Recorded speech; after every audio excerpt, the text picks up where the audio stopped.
ready when you are, Claire. Thank you. Good morning, everybody. Thanks for joining us this morning.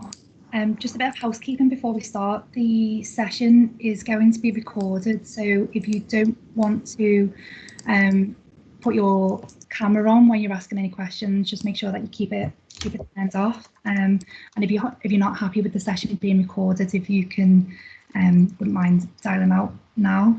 If you can keep microphones off unless you're asking questions, and you can also put some type questions in the Teams bar down the side as we go through the session. Okay, so I'm Claire Scott. I'm Head of Financial Management at Liverpool Women's Hospital. I'm also I'm a FFF value maker. I'm a face, and I was the FSD lead until recently when I'll shoot off. You might be getting another call. Sure, not everybody's going to want to be guests. Okay then. Speak to you soon. Thanks, Adam. All right then. Bye. Speak to you then. Bye. Bye. Bye. Bye. Sorry, can everybody keep the microphones on mute as we go through the presentation, please? And I was the FSD lead for the trust for the last 6 years, but I've recently handed over my reins to somebody else in the team. Liverpool Women's Hospital is one of only 2 specialist trusts dedicated to women's health in the UK. We've got a turnover of 120 million. We deliver on average 22 babies a day. We're a lead centre for gynaecology cancer. We're a tertiary centre for urogynecology, and we deliver over 1,100 IVF cycles each year. And this year is our 25th anniversary as a women's hospital in Liverpool. Our team is quite small compared to most, so we've got 36 members of staff, and that's across the procurement and all of the finance teams. We are made up of various backgrounds, so we've got people who've come from public and private sector, people who've got NHS and non-NHS experience, which works really well as a team. We've got various qualifications, and we are CPD compliant with all of them. And we have 71% of our team are either qualified or are studying towards a qualification, including 3 apprentices, 2 CIMA and 1 studying towards an MBA. We have got an FSD lead, a deputy FSD lead, and an SSD lead, which for those trusts who are not in the Northwest, that is a student skills development lead. And we've got an extra student network in the Northwest where each trust has a student who sits on, similar to an FSD lead, but at a student level. We've got a number of value makers and FACE in place, and some of the good things that we do is we've got regular briefings and team meetings. We have good succession planning in place, and we make sure that success is celebrated. Our accreditation journey began probably 6 years ago when I joined, just after I joined the trust. All of our accreditation status had expired. So we started working towards level 1 Towards Excellence Accreditation, which we achieved in October 2015. And then the following year, we started working towards level 2 Towards Excellence Accreditation, and we were presented with our Certificate of Success in October 2016 at the Northwest Contact Conference. We held that for 3 years, and we went through quite a big restructure in the finance team just over 18 months ago. And as we got through that restructure, we thought we looked at refreshing all of our criteria, got our house back in order, and then we put an application back in for re-accreditation. But this time we included FFF as part of that. So in October 2019, we received FFF level 1 accreditation.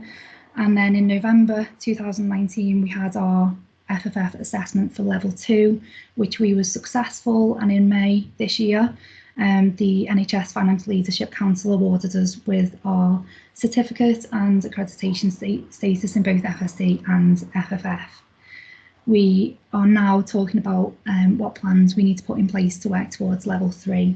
So I hope today the information I share with you gives you some insight on what we did through our journey. And if you've got any questions, just make sure that you put them in the questions bar, and we'll pause a couple of times throughout the presentation.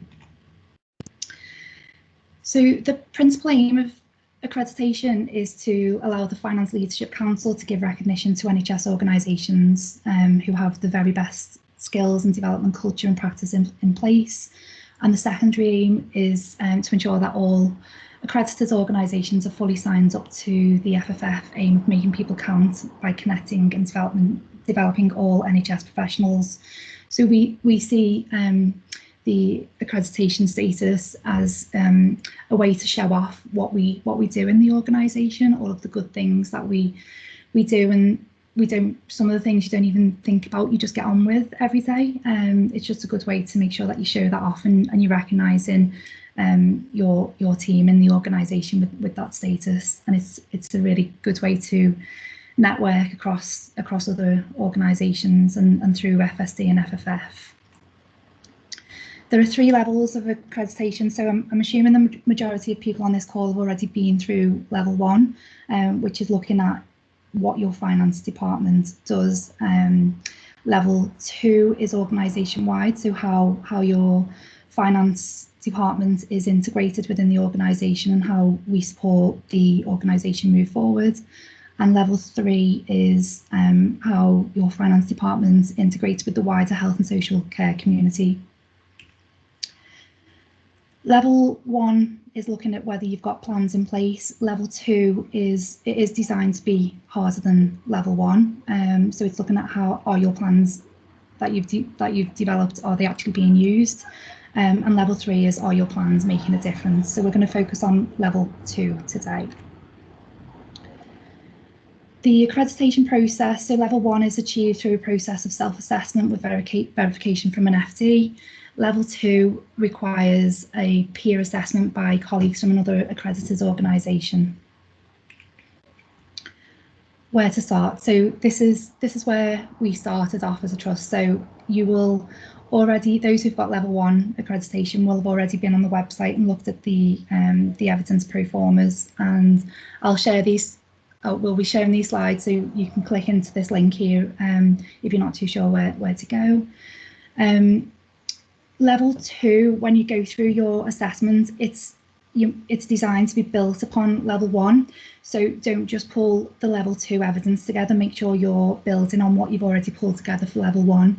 So we had quite a huge lever arch file that had all of the level 1 evidence in there, and then we built on that to make sure that you've got everything in there. We missed out on we left a couple of things out of the evidence pack that we gave to our assessors from level 1, because we thought, well, they've seen that before and they've looked at that, but they actually wanted to look at absolutely everything in there. So a bit of a lessons learned from us. If we were to do it again, we would absolutely make sure that we've covered everything. Document as much evidence as possible. So even if you think the evidence is just an email between the FSD lead and the team, print it out, get a copy of it, save it in your evidence pack. If it's minutes from meetings, so if you're looking at your director of finance visibility, if they've been to a meeting that you think you need to document, make sure you get a copy of those. There's not anything that's too little to include in the evidence documentation. And contact the FFF team. So there are some of the team are on the call today. Contact them to start the process and set some dates with them to make sure that you know when you're working towards different when your assessment is likely to be, and they will then appoint an assessor. In the Northwest, just for Northwest organisation, Jackie Bowman is still your first port of call here. So go through Jackie and Jackie's team, and they will get you an assessor. So before the assessment, there is quite a lot of work to do for level 2. So the first thing is you need full team buy-in to the process. You need everybody to understand why you're going for this accreditation status and what the benefits are. Once the team fully understands what it is that you're trying to achieve as a team and what the benefits are, they're more likely to buy into the process and support you with pulling evidence together. We found it useful to set up a working group. So level 1, when we pulled that data together, it was quite straightforward, and there were a couple of people who just needed to pull some evidence together. For level 2, there is a lot more information and evidence that needs to be gathered. So we found it useful to set up a working group. We're quite a small team, as you can see, there are 36 of us. So we found it useful to have one representative from each department, so somebody from management accounts, somebody from financial accounts, so that you get cover from each team. Engage with a locally accredited trust or similar organisation. So when I first spoke to Jackie about us going for our level 2 accreditation, she put me in touch with Gail Wells, who is for those in the Northwest, you may know Gail. She is the regional lead for Cheshire and Mersey, regional lead value maker. So she actually came across and spent a morning with me talking me through the evidence. Gail works in Merseycare, so they are a level 3 accredited organisation. So she was talking me through what they did and how they started their journey, what they pulled together, and it was invaluable, the information that she gave. And there's also a pack of FFF information that she's got as well, which can be shared with people. So I would suggest getting in contact. You can actually go through the FFF website. It shows you value makers within your region. So if you're not too sure who's got what, I'd suggest going through the website and getting in touch with one of your local value makers, and asking them how they went about their process, and if there's any support that they can share with you. Make sure that your senior team have reviewed the evidence criteria. We did this just before our assessment, and there were a couple of additional points that we included last minute that perhaps the working group were not aware of, or the senior team wanted to add a bit of some extra evidence around some of our criteria, which was actually really useful. Communicate with the assessors. So as soon as you've been appointed an assessor, get in contact with them, set a review date with them, so that you know a date that you're working towards when your assessment is going to be. Sometimes the assessors, so when we first went through our accreditation process, our assessors asked us to send some evidence over before the assessment date, so that they could get a head start reading some of the documents that we put together in our schedule. The second time we went through it, they didn't ask for that, but we had to send some following the assessment. So it's good to start that communication. Send them the evidence criteria as well before the assessment date, so that they can start working through, and if they think there's any gaps on there, they can they're there to coach and support you through it as well. So they're obviously from accredited organisations, so if there's something that they think is a gap in your evidence, they'll spot that and they'll speak to you about it before the actual assessment date, so that you've got some time to get things in place. One of the things that we had missed on our assessment was we hadn't realised that the FACE actually had to have a certificate, and log the finance and clinical educator actually had to log their education hours on the FFF website, and have those recorded, and some acknowledgement where we had just printed off the document and saved down these are the hours that we'd completed. So we had time then in between the assessors actually coming out to us to be able to get that in place and put that through the system. Manage expectations. So level 2 is harder than level 1 for a reason. It is a little bit different for those who haven't been through it before. Actually having somebody coming out and formally assessing you and your teams. You do need to communicate the process with the team so that they're aware of what is likely to happen on the day. We found that giving a bit of reassurance to people in the team who were not as fully involved in the detail as others. Let people have a little look through the evidence pack, let people have a look at what is that you've pulled together. The assessors will want to interview up to 20% of the team, and what they're looking for is consistent messages excuse me, coming through from across the team. So they'll be testing the evidence against what the team members are actually saying. So the more that you communicate with your teams before you actually go through the assessment, the better. We have this FSD and FFF as a standing agenda item on our team meeting, and we will present some of the evidence and some of the criteria that we were working towards. Get engaged. I do apologise, that is my dog snoring in the background, if you can hear any strange noises. Get engagement, put some of the evidence criteria out there in the department, get other people to come up with ideas, don't just leave it up to the group, and then it's just easier to get that get the messages across. On the actual day, so the assessors will come out. So we had two assessors. So we had a local director of finance and a deputy director of finance of two local trusts, one level 2 accredited and one level 3 accredited. So they do know what they're looking for. So they will work through absolutely everything in that evidence pack, because they need to be assured that they think that the organisation is deserving of the accreditation, and they have to pull a report together at the end.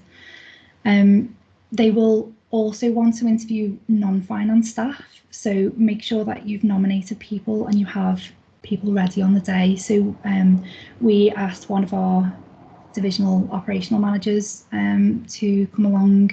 It's about they chat to them for about 15 minutes, 20 minutes. It's not too time consuming for them. And we also asked one of our clinical directors. We took a bit of a risk.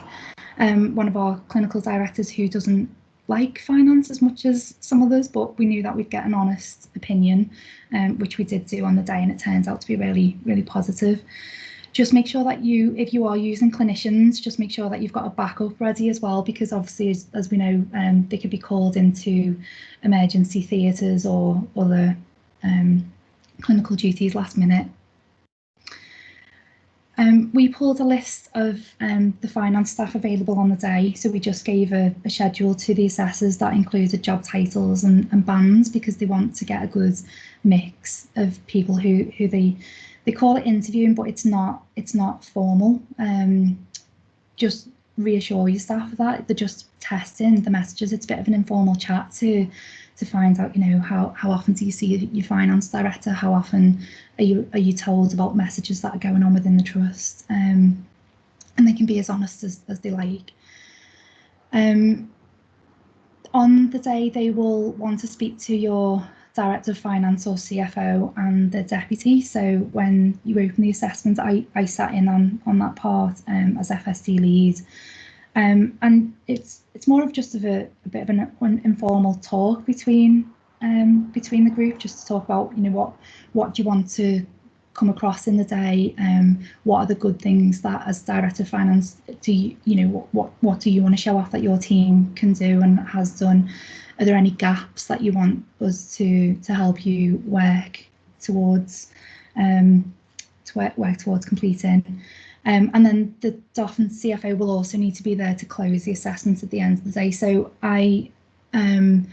once I've got the assessment date, I literally just block it out in everybody's diaries so that everybody's aware of what they'll need to do on the day. They won't need to be around in between, so they'll probably need half an hour in the morning and half an hour in the afternoon when the assessment is finished. And the assessors that we had gave us some really good feedback actually on the day as well.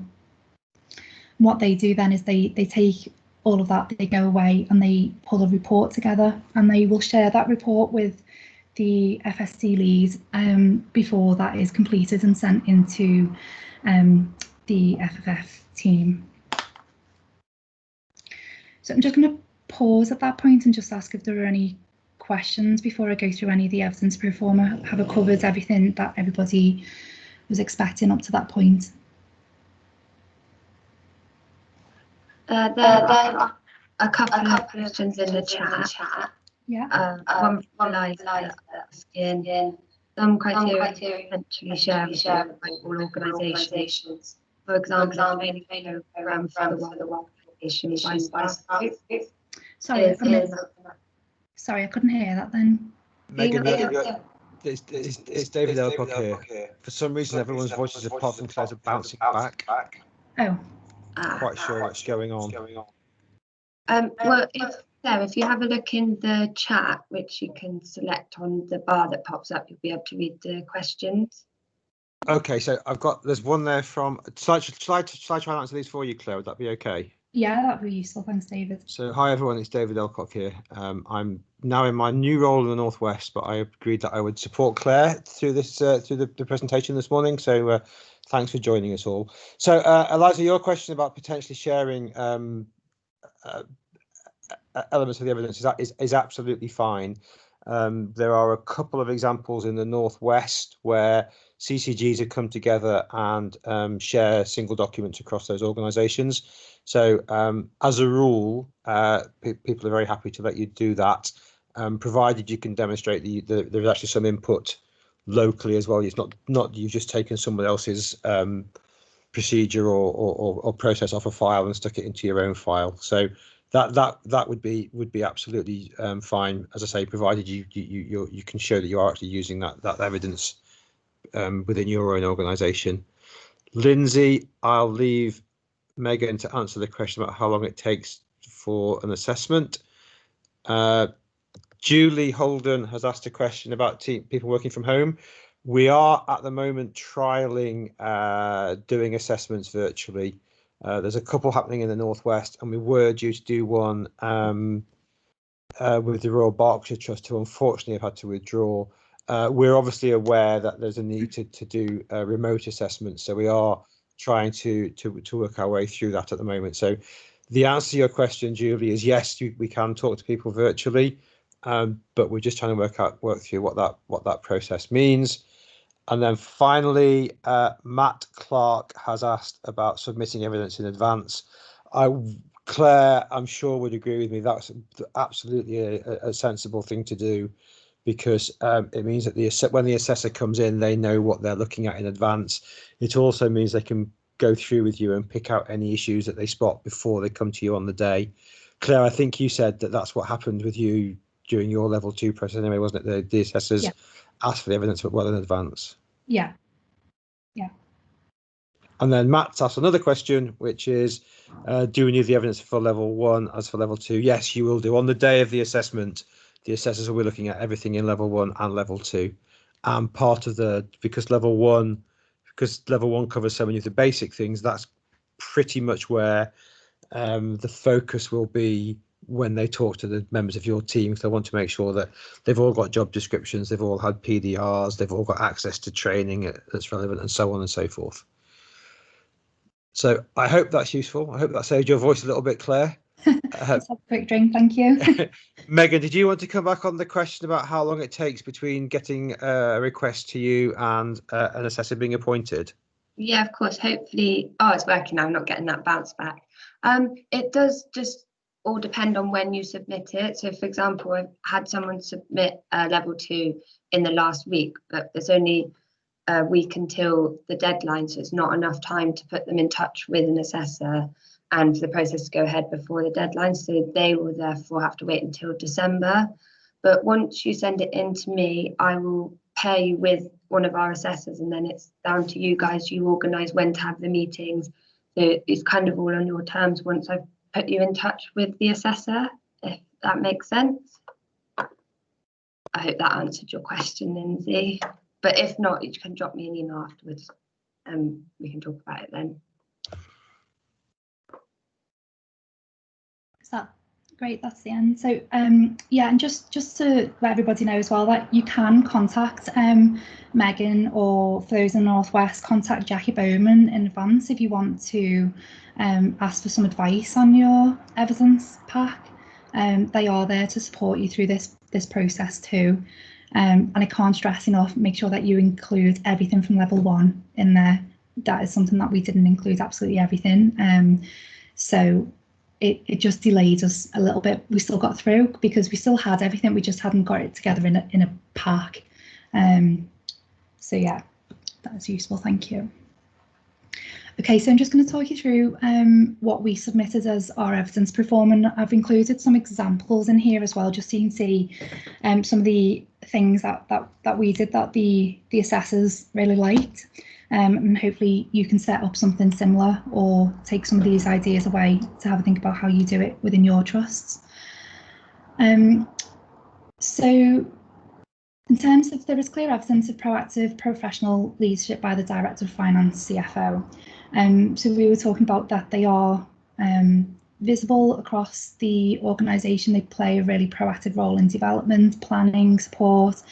So what we did was we provided minutes of internal meetings. So if there are any trust management meetings, such as annual planning or any strategy meetings, we included copies of the minutes in there, any emails to the team. So anything where somebody's passed their exams and there's been a congratulations from the DOF, or they've come in and congratulated them, we tried to document that. Our Director of Finance is also attend Cheshire and Mersey DOFs and do a lot across the Liverpool and Cheshire and Mersey patch. So we provided some additional minutes of those meetings where we could. The FSD lead role is incorporated into the organisation's career development. So we have a finance procurement, who we are. So it's a PowerPoint presentation, which is on the next slide. And I've taken everybody else's pictures off, but that's me there in the middle. And ours is about 10 pages long. So we just have this broken down for each of the teams, and we include a picture of who everybody is. The names, the job titles, the qualification, the contact details, their email address, just so we give this out mainly to budget holders, but if there's any new starters, particularly any new starters in the finance team, we just give them a copy of this, because sometimes it's easier, it can be quite daunting to walk into, I know we're all working from home at the moment, or the majority of us are, but it can be quite daunting walking into a big office on potentially first day. So at least if you can put a face to a face on here, people find that really, really useful. And then that did include on the FSD, you can see I was the FSD lead, and FFF value maker on there too. And then FSD and accreditation responsibility is also included in my job description. So we included a copy of that in our evidence schedule. SCN activity is reviewed annually by the DOF, CFO and FSD leads as appropriate. So we write every year a skills development review paper. We did this as part of our FSD accreditation a number of years ago when we first went through the process. And we have that signed off as reviewed and agreed by the DOF each year. And then once they've given any comments, we make sure that is circulated to the team with any feedback and any comments and any actions we will put into place where appropriate. So that just on the next slide, so that just includes achievements in year, the profile of the team. So everybody has to do the FSD census every year. So we take the data from that and we link it into our workforce plans and our prior year reviews. And we also link in opportunities and any objectives. So our full team objectives are linked into this one paper. It's a really nice paper to write, actually, because you're actually talking about all the success of the team over the last 12 months. So you can pull out examination success, dedicated to excellence are our annual staff award. So where we've been nominated for an award, we can include that in there. And we also talk about if we think there are any skills gaps, because then we'll use that to inform our workforce strategy going forward. There is evidence that the organisation's values and behaviours are embedded within the finance function, so we can demonstrate in our trust that we've got them included in job descriptions. They are part of the recruitment processes. So from a job being advertised, that includes the values and behaviours, and we incorporate that into our interview process too. Our PDR templates include the FFF core strengths. So I've got an example of them, 4 strengths, sorry. I've included a copy of what that looks like on here. So after we have our annual performance review, which we use the standard trust template. We set our objectives for the year, and then afterwards we just make sure that we take half an hour out and we talk about, have a good conversation with each other about how we can demonstrate that we meet the 4 strengths. So I'm a finance expert, I'm a team player, I drive value for patients and taxpayers, and I make change happen, so that everybody in the team is thinking about these and making sure that these are incorporated into run alongside the trust values as well.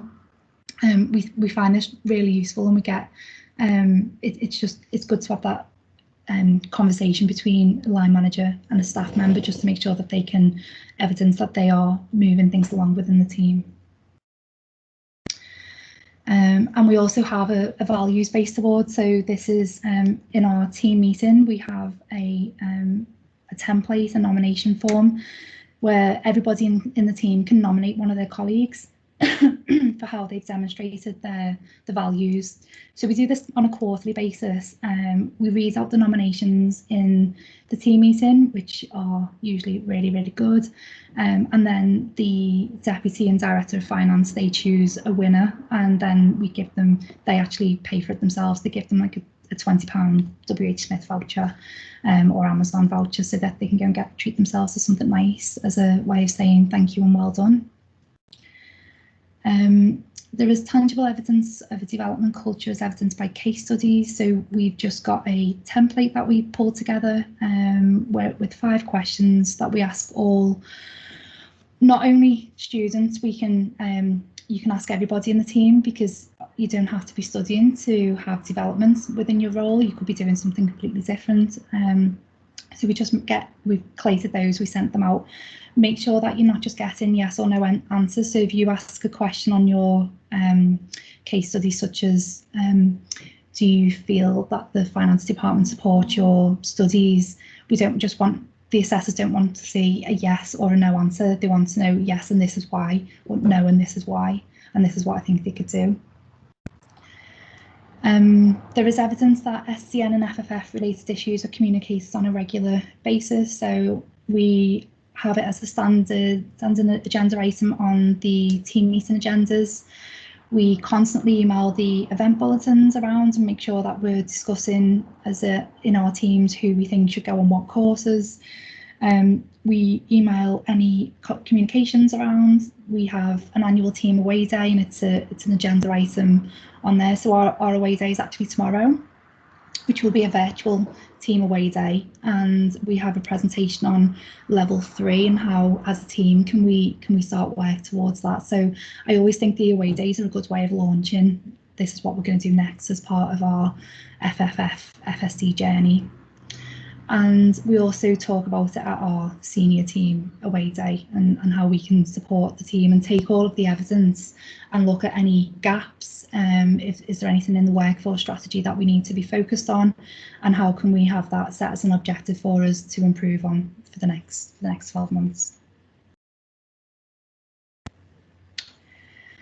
An effective staff development infrastructure exists and addresses key issues. So we've had this set up for a number of years. It's a finance procurement staff development group, and we have this for members of staff up to band 7, and there's a set terms of reference. It's not a decision-making group, but the group can go away and they talk about things such as different study plans. With the introduction of the apprenticeship levy, how is that working for some? How can we roll that out further across the trust? Is there anything that the students need to feed back to the senior management team that might not be working for them, that we can do differently? So we documented agendas, actions, and also we have a set presentation of that group. So the group meets on a quarterly basis, and we'll have a presentation. So the last one that we had was on CIP. So I went along to the group and did a bit of a detailed review on this is CIP and this is what it means for us and this is why we do it. Which for people who you've got working in teams such as accounts payable and accounts receivable, who might hear that acronym at the team meeting, they don't necessarily understand what it means. And actually, everybody found that really useful, and we actually got some CIP out of that group. So that was a good day. We documented all of that. There is evidence of a proactive relationship between the organisation and the different networks. So we've got representation at, we've got deputies groups, we attend, our Director of Finance attends Contact Conference, We've got FSD leads, so we go to all of the FSD leads meetings. We've got student networks. We try and do work with FFF wherever we can, such as today. We've got value makers, so attending any value maker conferences or events, making sure that people have got dedicated time within their working week to go along to these events. We do a lot of engagement with clinicians. We're trying to push that a little bit further as we look towards level 3. We go to conferences, we've got student forum, we've got student conferences. It's all been on pause this year due to COVID, but we do encourage that people do attend there. So just make sure that you're documenting and evidencing all of that. Regular updates are provided for finance staff on organisational, functional and operational changes. So there's so much that you can document here, and there was a lot more that we actually put in our folder that isn't actually noted here, but we've got finance procurement team meeting agendas, so we always have on our agenda an update on what's going on the Cheshire and Mersey patch, any updates from Cheshire and Mersey Director of Finance comes along and gives us an update, any national updates. So obviously at the moment COVID is on everybody's agenda, so just giving everybody an update on what's happening there with planning. We've got team away days, one-to-ones.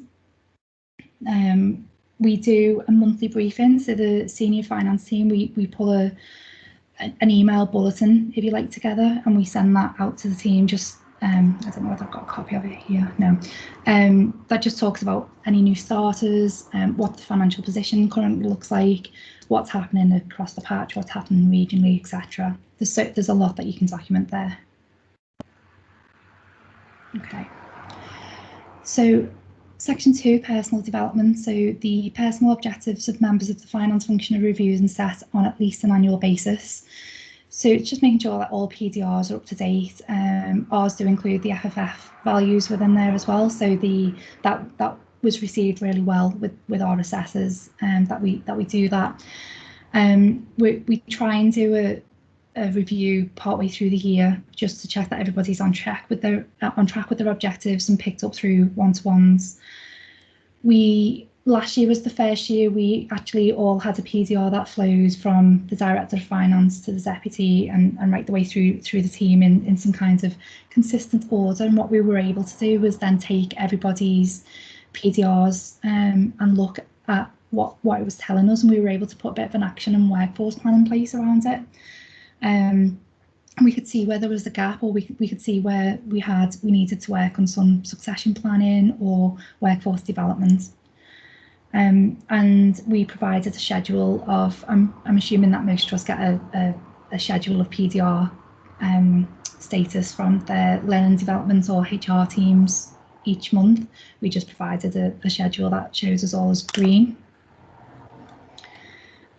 Personal development plans are actively managed and all staff have 6 monthly reviews. So this was, below, all staff maintain a personal development portfolio. If we were to do anything again, we would say start with this, asking everybody within the team to pull together a personal development portfolio if you haven't already done it as part of your level 1 or assessment. Then this is something that probably takes the longest to pull together, because you actually need everybody to work through it. They're quite straightforward. I don't know, David can jump in, but I don't know whether there's still the kits are still available on the FSD website, and there are guides on how you actually complete them, which are really, really useful. So make sure you're using that. And I just shared that, what was published on the FSD website with everybody in the team, but just making sure you making sure everybody in the team has the right amount of time to actually complete those, so that they're all ready. The assessors, you probably wouldn't send the personal development portfolios over to the assessors before the assessment, but they may ask for a copy of them on the day. So good to have them at hand. Claire, David, yeah. just to say that the kit is still available on the FSD website, so I'm getting bounced back on my voice again. But we don't describe how people keep a portfolio. They can do it any way they want to. Okay. but the kit is still there. Okay, thank you. All staff are encouraged to make use of an appropriate mentoring and or coaching system.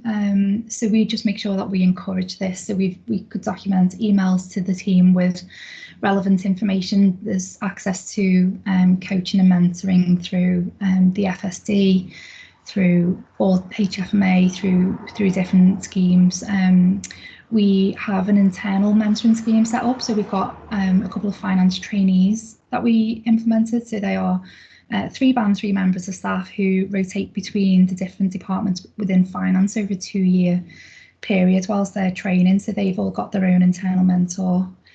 We encourage through the staff development group, and we just evidence that through minutes and emails or action plans where it was relevant. Staff are encouraged to share learning within the function. So the finance procurement development group, who meet bi-monthly. As I mentioned before, we did specific training topics on each of those meetings. So we did a CIP review. In our team meeting, we asked our cost and accountant to do a presentation on SLR and more recently on PLIX, which was really useful because, again, not everybody gets to see what everybody in the team is working on and why we do it. We always make sure that we've got feedback from courses and events at the team meeting. So if anybody's been to one, so we've had a member of staff on the FFF Stepping Up programme recently. So he's done some feedback and presentation on equality and diversity and how we can improve our culture within the team, which has been really useful. And then we do some ad hoc training as well, such as medical staffing budgets and training around those, e-roster and ESR training with other departments. So where those who work in management accounts and have struggles with ESR, we actually got together with the HR team and we did a full training session with absolutely everybody, so everybody could understand where there were gaps within the system and why different people needed different bits of information to make sure that we could improve our payroll processes at the month end, which did, and significantly reduced a lot of time. So we were able to document that. And then we just have the likes of, we share Excel tips. So there are some absolutely some Excel masters out there, and those who use spreadsheets day in, day out for their roles will be really au fait with these shortcuts, but then there are other people in the team who don't use it as much, so they find this useful, and you could see this printed out in the department where people using these.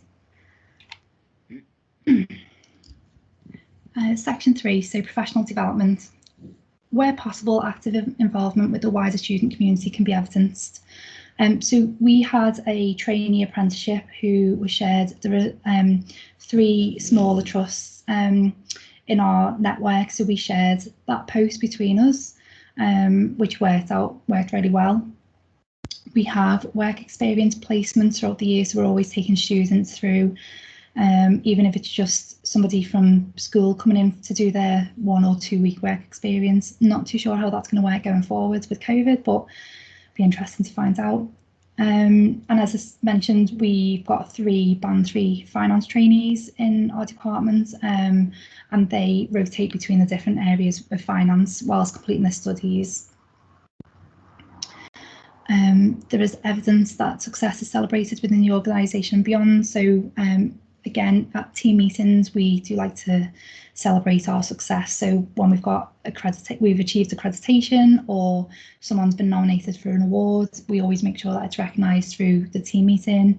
We've got Dedicated to Excellence, which are our annual staff awards. We've had people nominated for Employee of the Month. We have trust communications. So what's on this week in the loop are just trust comms. So we have every month the communications team have a virtual in the loop with the exec team, and if when we've achieved accreditation or if anybody's been nominated for anything, we always make sure that we get that in the loop, so the whole organisation is aware.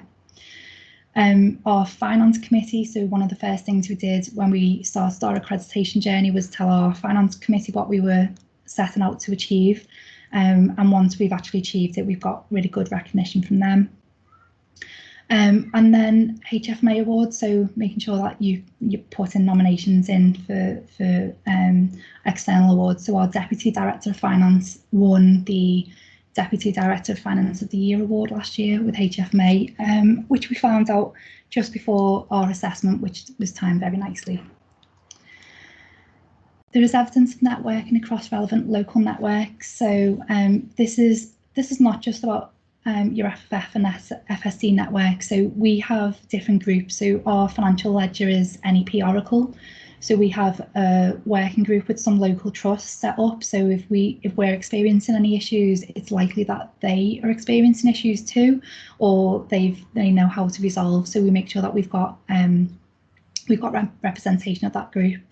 We've got a lot of other networks in the Northwest. We've got PLIX, we've got Income Networks, the FFF Value Maker group, so that they're probably one of the most valuable networks that we've got set up at the moment. And if you've ever got a question on something, one of the best ways to get an answer is to reach out to your local value makers, because it's likely that they've come across an issue as well at some point.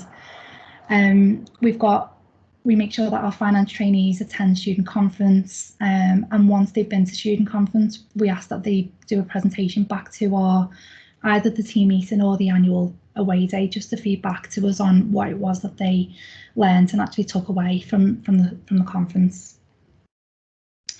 When we were going through our accreditation process, as I mentioned, Gail from Merseycare, she actually came across, and she actually came to our team away day last year as well, which was really useful, and she gave some feedback to everybody, and she supported us with a bit of a peer review. That was really useful. So I do encourage you to get in contact with the local accredited organisation and build that network.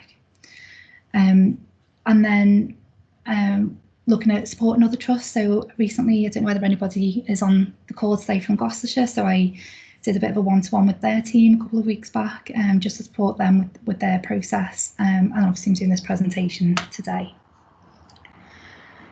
Where appropriate, train and partner accreditation with those professional bodies of which students are employed. So this is required for, so just to state that this is required for all professional bodies for the staff that you employ. So if you haven't got somebody who is SIPFA qualified, you don't necessarily have to, David can interrupt if this isn't right, but you don't have to get the accreditation with them, but we got it with all of the bodies because I think it's just good practice to have them all. And actually, if you're going through any recruitment processes, to say that you are accredited with all the professional bodies when somebody's applying for a position in your trust, because we had somebody who was SIPFA qualified and we recently received the accreditation with them, that actually helped them make the decision even more to come to accept the role with us. And Claire, it's David here. So I just oh, I'm getting really bad echo again. Megan, anything you can do about that? I don't really know what we can do about it. I think when Claire stopped sharing her screen, as I could have seen it did stop. I don't know if that had anything to do with it. Does that help? Let me just see. No. Let me come back at the end, because there's always a bit of confusion around the professional. Oh, they are. It's stopped now. Yeah, so, the echo one now. Yeah. So just to clarify for everyone's sake, really, at level 1, you are expected to have the CPD accreditation with any of the professional bodies whose members you employ. So if you have SIPFA and ACCA members in your team, for level 1, you are expected to have the CPD accreditation for SIPFA and ACCA. There's no requirement to have CPD accreditation for those professional organisations whose members you don't employ. At level 2, what we say is you still have to have the CPD accreditation, and we recommend that you start to move towards having training partner accreditation. That's so you can train people from those those bodies in your team. For level 3, you are required to have training and CPD accreditation for the relevant bodies again. Rob Wood has just put in the chat that SIPFA have paused their process. They have. I was just going to come on to that, Rob. So SIPFA are reviewing their process at the moment and will be advising us as soon as they can what the new process will be. That obviously is at the moment, if you are applying for level 2, you can simply say that you've applied for SIPFA, but they're on pause at the moment. So I hope that's clear. It seems to be the one area we get the most questions about. So just to try and reiterate it in a relatively simple terms, level 1, you have to have CPD accreditation for each professional organisation whose members you employ. For level 3, you have to have training and CPD accreditation. And for level 2, we encourage you to be working towards having everything you need. If you have any questions, probably we can pick up at the end of Claire's presentation again. Thanks. Thanks, Claire. Okay, so 2.3.5, there is evidence that the professional development of the finance function has led to continuous improvement of service provision. So that, again, there's a whole host of things that you can include in here, and I've just included a couple for this slide. One of the best things that we found to include was audit reviews, where you can demonstrate that you have improved year on year. We rolled out service line reporting, which we could then demonstrate was being used to make decisions in the trust and what benefits have come from those decisions. There's a lot, we lead on the agency processes within the trust, so in terms of all the additional, those who have to complete the weekly NHSI agency return, we noted what we did to get some processes in place and how we've driven down agency costs in the trust. CIP plans, so where we've delivered year-on-year achievements of our CIP target. So we have a year-on-year 3.6 million CIP target on 120 million turnover. Is always quite difficult at the start of the year when you're putting those plans in place, but we do manage to achieve it. We utilised some of the PSF to repay. We had a number of loans with the Department of Health where we've been in deficit for a number of years. So we took that PSF bonus that we'd received for lands in a good financial position, and we actually repaid those, which was great. We had a successful capital bid that the finance department led on to extend part of our hospital, which that completed this month, which is excellent.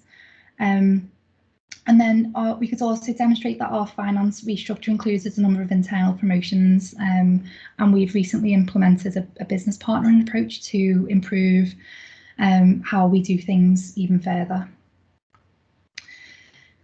There is evidence that some students are studying for professional qualifications and that the apprenticeship route and utilisation of the levy can be demonstrated. So we have we do have a local training policy that does talk about utilisation of the apprenticeship levy. We've got people in the department who are using the apprenticeship levy, and some are using the more traditional approach to studying. But we've found the apprenticeship levy route so successful recently that we would probably look at implementing that going forward. Section 4, Finance, Workforce and Career Planning. So an annual report of finance skills development is published.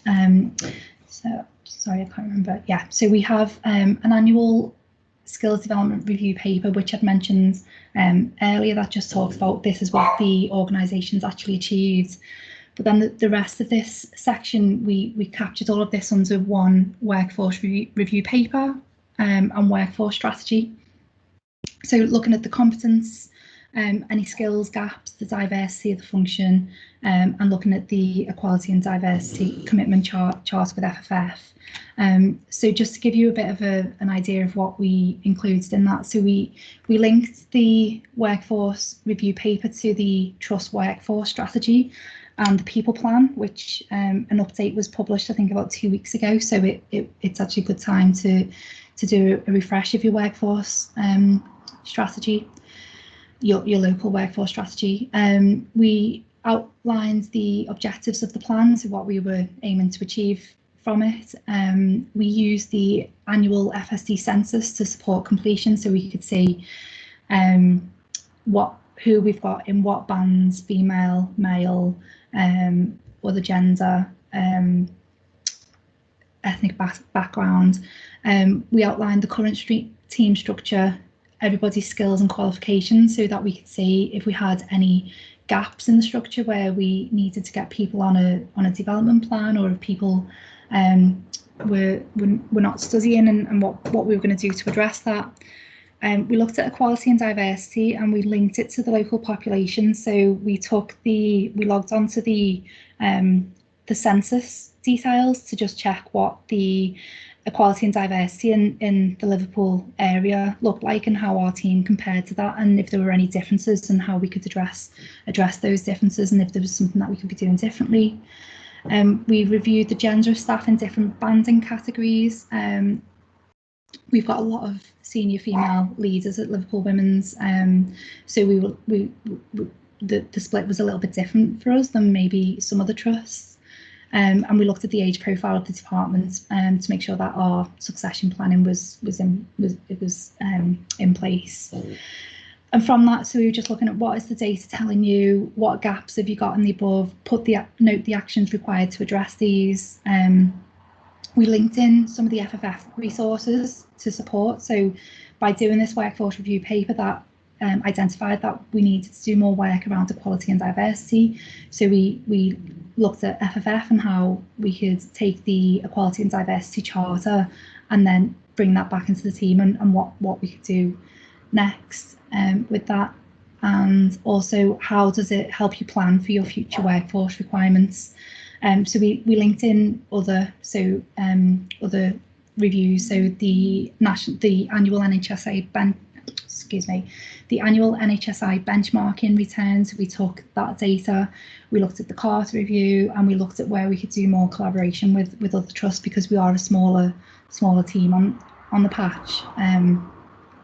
There are some roles that we wouldn't necessarily employ because you couldn't justify it, whereas if we could get some shared posts with other trusts, that they might that tends to work really well for us. So this is just an example of some of the charts that we put in. So just talking about the objectives of the plan. So looking at attracting, recruiting and retaining the best people, making sure that we're engaging, making sure that we can empower our team to drive change, and just embed excellence. And you can see here where we've put the Liverpool Women's Finance Department and compared that to the Liverpool population as per the last census. So it'd be interesting. I think the next one is, it'll be next year. So it'd be interesting to see what comes out of that. And we've got quite a good age profile across the team. 2.4.5, there is a clear commitment to succession planning and talent management. So we've talked about that a couple of times through our evidence. So we were able to pull that out through that workforce review paper. That paper ticks off quite a lot of the evidence in this section. So just make sure that when you're pulling that paper together, you're looking at the evidence criteria that this is asking for, and you're pulling that in. We've got we had a trainee, we had a graduate manager, someone from the grad scheme on rotation between the different trusts, and again we could demonstrate that there were internal promotions, which demonstrated our commitment to succession planning. There is evidence that the finance function keeps up to date with finance issues across health and social care. So again, just everything that you circulate through your teams, and again, using your team meetings, your away days, just regular briefings, regular updates, sharing reports such as the HSJ, just through the NHS executive, any guidance that comes through from NHSI, just communicate it with everybody, just so everybody's understands what it is and why we need to do that. The organisation can demonstrate that the finance functions training plan is being implemented. So earlier I mentioned that the senior team got together and looked at everybody's PDRs to see if there was a plan that we could put in place. So we were demonstrating that we'd actually turned that into a full training plan, and that it was being implemented. And again, through the finance and procurement staff development group, and we've also provided evidence of the finance trainees timetable to show where they were rotating into different departments and what they were learning while they're on that scheme. And then 2.4.8, I'm pretty sure this is going to be a lot easier to demonstrate now that a lot of us are working a little bit differently. So where appropriate, there is evidence to demonstrate that work-life balance issues are being addressed. So we actually pulled a little bit of a paper together for this to document this in one place. So we could show that the whole time equivalent across the team was reflective of flexible working patterns. So people who may have reduced their whole time equivalent, or they work a 9-day fortnight, and then we were talking about working from home even when required to support that flexibility. But obviously a lot were our finance team are predominantly still at home at the moment. I'm not sure about everybody else across the country, and you know, it's great that we've got the technology now to be able to support that, and I think it's really going to change the way that work-life balance going forward. Okay, section 5, corporate financial competence. There is a funded and monitored resource plan in place to support the financial training needs of non-finance staff. So we have a budget holder manual. I think I've put a copy. I've not put a copy in the slides. So the budget holder manual, it's about a 12-page document, and it just talks about this is the governance structure of the trust. These are the SFIs, and this is why we have them. There is a link on our trust intranet site to the full corporate governance manual, but it is such a huge document. I'm sure everybody's read it in full detail. The budget holder manual is there just to pull out some of the key points and some of the roles and responsibilities of what the budget holder should be doing, the roles and responsibilities of the finance function, just so that it's really clear on what everybody should and shouldn't be doing. It talks about requisitions, establishment control, just a bit of a it's just easy for if somebody's a little bit unsure, or if you've got a new budget holder. Every trust follows the same governance, but some trusts do things in a slightly different way. It's good for new budget holders to pick that up and have a quick read through. This is how we do it at our trust. Budget holder training. So we have a monthly budget holder training session, which we are looking at running virtually going forward.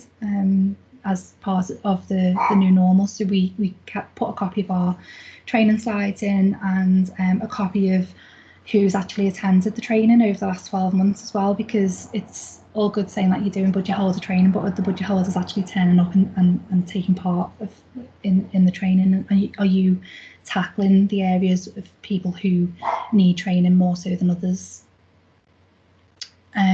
We give our requisitioners, we send out code books so that when they're placing orders through the system, they're getting things coded to the right place, which is a simple user guide for those who use NEP Oracle will know the difficulties of coding sometimes. We also have we signed up to an e-learning package with HFMA, which gave us some licenses, and it's a bit like core mandatory training where budget holders can log on to this e-learning suite and they can complete a package of finance training, and they're actually awarded with a certificate at the end of it.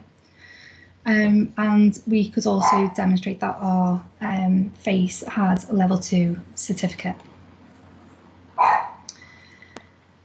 Active attention is paid to the finance functions profile within the organisation. So, and 2.5.3 about the evidence of a proactive approach to the development of financial competence across the organisation. So we do an annual customer perception survey. We've done this through, we've used SurveyMonkey, but I'm sure there are other surveys out there that you can use. I'm not promoting that in any way, but it's free if you ask up to, I think it's 7 or 8 questions, and we do a bit of a you said, we said.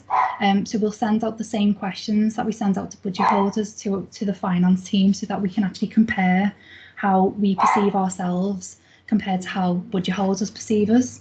And we've just done that for the we present that back at our annual away day. And it's really good just to get that bit of discussion around, you know, if there are differences between how, if we think we're brilliant, but the rest of our budget holders and our customers don't think that we're poor and terrible. Obviously, there's something not quite right there, and we need to address what the differences are. And we've just done that for the second year, and we're about to present the results at our away day tomorrow. And we get some really good discussion and some good conversation going across the whole team, and then we're able to take the actions and put them into our team objectives for the following 12 months. I'm just going to pause there for a second because that is my dog barking in the background very loudly. So I'm just going to, if we can all just take a bit of a comfort break while I just can ask him to be quiet for me. And I'll start the session again at 11:45. Thank you.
Okay, I'll make that 11:45. So I will make a start. We've got another 15 minutes left of the session.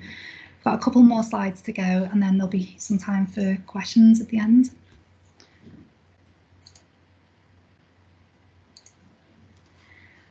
So we've just been talking about our customer perception survey, and here's an example of what it looks like on screen. So where we said you said, we said, so that we can compare ourselves to what our budget holders and think about, or our customers of the department think about us, and we can put plans in place to look for improvement on that. So section 6, which is business controls and policy. So finance KPIs are established and regularly reported to the board and all board committees. So we actually have, we write our normal finance committee papers and board papers, and we also write a divisional performance report for we've got 3 subdivisions within the trust, and we have a mini board pack for each of those that we were able to save down as evidence. There is evidence that the finance function complies with the organisation's corporate governance framework. So it's just talking about we evidence that all team members can log on to web incident reporting through the desktop. Our financial position is listed quite high on the risk register for the trust, and we could demonstrate how regular risk reports were reviewed, and attendance at our corporate risk committee, which is chaired by our CEO, we could provide minutes of that. Our SFIs are on the intranet, and as I've mentioned earlier, we've also got a summary budget holder manual as well, which everybody can refer back to. We produce a set of fully reconciled accounts and relevant supporting notes. So we provided copies of the monthly finance committee and board paper tables, which has got a breakdown of income and expenditure, capital, our use of resources, etc. And we also provided a copy of the month 9 NHSI return that matched back to the committee papers. The organisation produces income and expenditure reports for each service, so we were able to provide copies of our monthly budget statements, our income and activity reports that we circulate, copies of a budget holder meeting log, capital plans, charitable funds committee, and the divisional board papers that I've mentioned in 2.6.1. And again, business continuity plans are in place. So I'm pretty sure every department has tested these over the last couple of months. So we demonstrated that ours were in place, and we had reviewed and updated them on a regular basis. And then the finance department business continuity plans fed into the overall trust-wide continuity plan.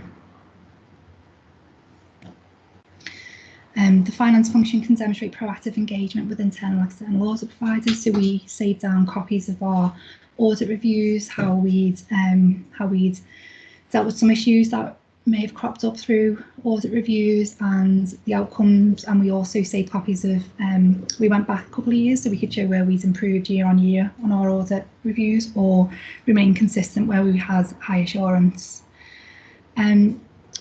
Where financial services are outsourced, service level agreements. So this is not applicable to our trust, so David might want to give a bit of information on this one, of what is actually required for the evidence. Are you there, David?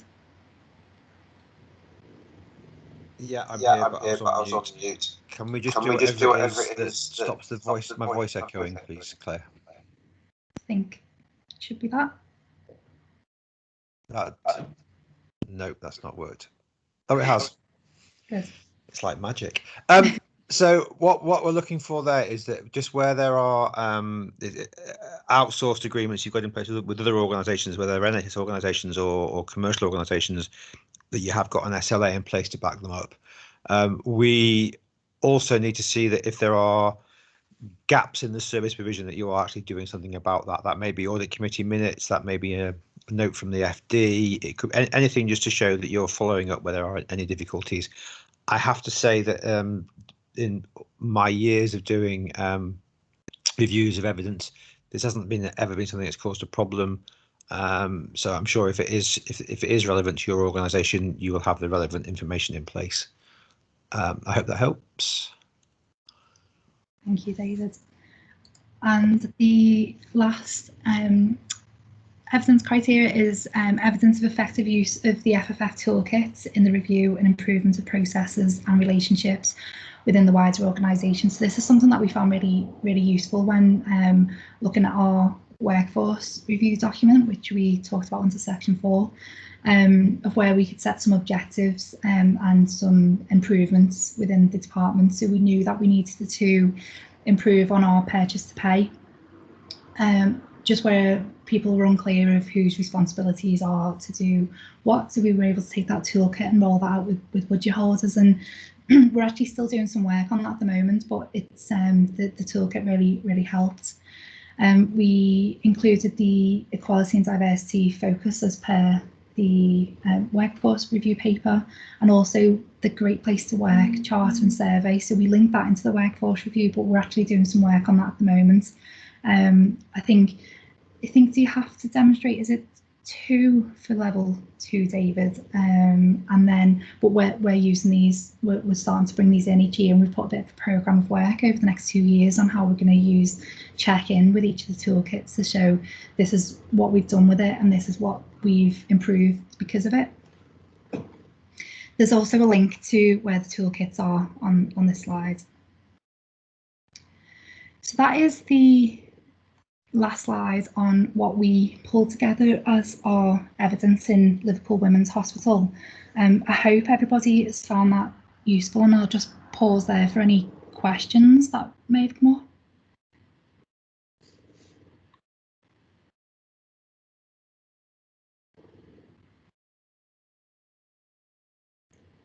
No questions? Okay, let's move on. Okay, so post-assessments, once the assessors have been out and they've checked through all of the evidence and they've completed their report, they will, we were sent a copy of the report just to check for accuracy, and then that is submitted into the FFF team. In the Northwest, the trusts or CCGs are then invited to a panel to present their case, which is, there are a set of slides that if you speak to Jackie Bowman, she'll be able to let you know what it is that you need to pull together for that presentation. That is then all of the evidence, all of the assessors details, and the report is then sent to the Finance Leadership Council for formal sign-off, which takes place 3 times a year. The trust is then, if successful, the trust is presented with a certificate, and then the organisation is allowed to use a logo on all correspondence, such as a copy of it here, and you need to renew your accreditation every 3 years to keep your status. Some of the lessons learned then that I've taken away from going through that process, as we've said a couple of times, make sure that you include as much level 1 detail as possible. Include as many items as possible to satisfy the criteria, even if it is just an email, because you might think, oh, we don't need to print that off, we'll just talk the assessors through what we do. They do want to see some actual evidence. Have a backup non-finance interviewee. One of ours did get called out to theatre just before he was meant to go in, so we had a backup ready to go in and talk to the assessors on the day. Ensure the evidence comes from across the team, not just certain people. So if you do have a working group, make sure that other people are engaging in the work streams as well, and that it's not just the people in the working group pulling it together, because the assessors will see that. They'll see that it's just a group of key people who are involved in the network. It has to be a team approach. Have a prep sheet or meeting ready on the morning. So what I did was just printed off a little cheat sheet, one for the Director of Finance and one for the rest of the team, just highlighting on the sheet, these are some of the key things we really want to get across. Don't forget, these are the great things that we do for people going into the interview. Not that I was spoon feeding people, just to give people a bit of a reminder of what to talk about. Remind people it's not a job interview, so you might have some people who would find it quite daunting going in to speak to another director of finance. They may panic on the morning, and just remind them that it's about showing off all of the good things that we do as a team, and just being honest. So if there is something that they don't feel they are getting supported, that's what the process is about, so that we can address those gaps. And just be prepared to send the information before and after the assessment. So you might have to follow up on if there's been any gaps that have been identified. The assessors are there to work with you as well. They're there to support. So it would be great if you could have absolutely everything ready for them. But if they do spot a gap, they'll give you some. They'll ask you if you completed a certain assessment tool, or they've done this in their trust. Why don't you think about doing that as part of it as well? And I think that is about it from me this morning. So if there are any questions, and again, I do hope people have found that useful, and I'll leave my contact details as well with David and Megan. So if anybody does want to get in touch about anything directly that we've included in the slides, please feel free to do so. Claire, we have 2 questions in the chat box for you. Yeah. One was, what was the biggest challenge in moving from level 1 to level 2? Probably getting the full team's commitment and buy-in to this is what it is. Level 1 is about documenting some of the basics that the finance team do, so that they're the things that we all do probably without thinking about it. Level 2, we had to get buy-in from literally everybody in the team to complete portfolios, making sure that the senior team were on board, so that we were doing things consistently. We changed our PDR process to include the 4 strengths of FFF, so making sure that everybody was actually using them, and that they were useful and using them in the right way. So yeah, I'd say that the sooner that you can engage and the more you talk about it, the more it becomes a bit of the norm within the team. A lot of people in our team, FFF is in my opinion is still fairly new, where FSD has been around a lot longer. So people are unsure, what does it mean? Why do I need to become a value maker? So it's actually just trying to overcome some of the questions that people have, and this is this is the benefits of either being a value maker, or the benefits of working for an accredited organisation compared to maybe a non-accredited organisation. So I tapped into team meetings, way days, briefings, literally everything I could think of to talk about FFF and FSD. I would take the opportunity. So you pretty much answered the second question there, because the second question was, have you found members of your team weren't very engaged with the process, and if so, how did you go about engaging them? So you're not going to not everybody's going to be as enthusiastic about the process as others, but it's about talking to those individuals, because you will work out who they are, and just having a chat about them. They might not see any benefit from it, but do it for your colleagues, because they will. Do it for the people who are trying to build the networks. There are a couple of people who are due to leave and the trust and retire, who didn't want to get involved in it, but actually they once we explain, do it for everybody else, you're still with us, and you still count. You're still part of the team. They did come around, and they did pitch in the end. But I can't speak for every team. We're quite lucky with the team that we've got is quite engaging and enthusiastic around the processes. It's also about telling people that by engaging in this, it's going to support their working lives as well. Through the workforce reviews and through the system, through the toolkits that are there, the systems and processes, and reviewing them, and make sure that you've got a good mix of people who are getting involved in the work streams, because that's one good way of getting people to buy in. Almost nominating somebody to do it helps. Naomi's got her hand up. Laimi, did you want to ask a question? Yeah, just a really quick one. So at the beginning, I think you mentioned how you try to get each person from the different department within finance, so financial management, Yeah. if strategy, if you have it, systems, etc. Yeah.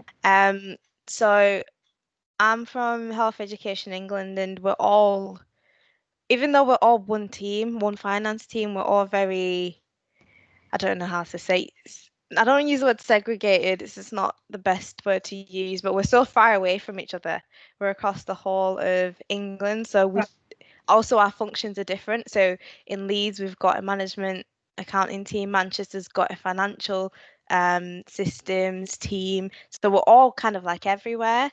So I'm just wondering, when you were going through the criteria and you had the allocated individuals from the different teams or departments, was there anything that you thought particularly worked well for one area? So for example, finance had great evidence for this, management accounting had great evidence for that, because maybe we could try and use that in terms of approaching the different teams, if that makes sense.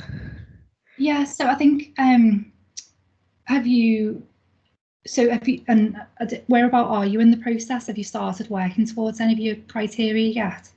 We've had an overview, looked through it to see kind of like the first things that we're kind of pretty much at the start, like what you've mentioned, looked at what we did at level 1, what can we build on from level 1, and then that's kind of like where we're at the minute, and trying to see where we can get the whole team together, because like you said, in comparison to level 1, level 2, you really need everyone on board. So yeah. So there are some areas of the criteria that will naturally fit with different areas within the team. So, you know, talking about the audit reviews and the reporting of the accounts, etc., that will naturally sit with your financial accounting team. Some of the budget holder questions and how you engage and how you roll out training, etc. Some of that will naturally sit with your management accounting function, income and contracts function around there. And then there will be some that I did mention on the slide as well, that the senior team needs to have full oversight of everything that's being brought together, because there will be things that they're aware of that they can add into the evidence as well that maybe you don't see is going on in day to day. Okay. I'd probably suggest, if you've had that overview meeting, why don't you go through the criteria, and you could almost split it up and say, where do we think that sits? Team could go through it. Initially we were just kind of comparing from level 1 to level 2, but I think as we start properly now, it's a case of, like you said, okay, trying to allocate who would be best for what. And I think, from what you've kind of said, it'll give us a good idea to start off with. And you might have Claire, Naomi, it's David here. Just to say, Naomi, I worked with your colleague whose name I'd temporarily forgotten around the HEE level 1 accreditation. Yeah, I think we do recognise that for organisations such as yourselves, it's a bit of a different process. So we would. I'm speaking of FFF here still, which is a bit complicated given I've now left. But we would always try to work with you as an organisation to find a way to help you through the process.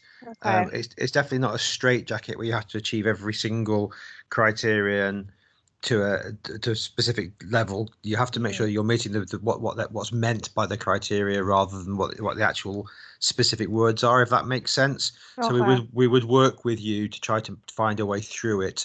So as long as we can satisfy ourselves that everything was in place, in the appropriate way for your organisation, we'd accept that as a way to you to achieve things. Okay, that's good to know. Thank you.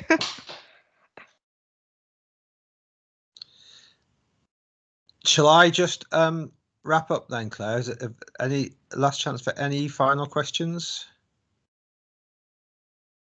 So, Claire, you can see from the feedback that there's been, you can see the chat, there's been lots of really very positive comments.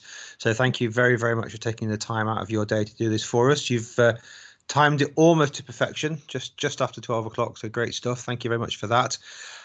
As Megan has said in the chat and at the start of the session today, FFF will share the slides, and we'll put a recording of the event on the YouTube channel as well. And I'm sure I speak for Claire and myself and the whole FFF team that we'd be happy to answer questions. If anybody wants to drop us an email, we'll pick those up later. So thanks, everybody. Have a really, really good day, and we will speak to you very soon. Take care. Thank you. Thanks, everybody.